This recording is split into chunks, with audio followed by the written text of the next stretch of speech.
Hi, sino nga ba ako? Ako si Jameson A. Jacinto. I'm 17.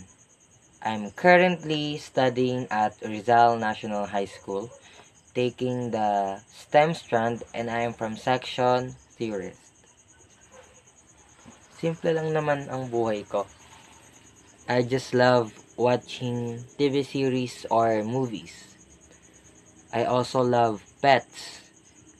And also, I love calligraphy. I love doing calligraphies, which is because I can show my creative side. And of course, study.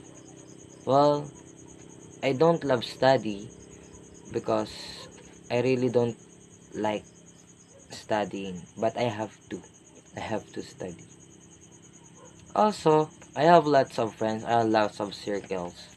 But I only want one circle because for me, they are the only true ones. Ano nga ba ang layunin ko sa buhay?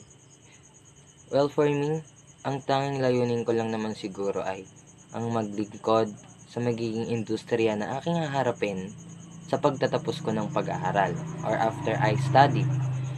And of course, ang matulungan ng aking pamilya.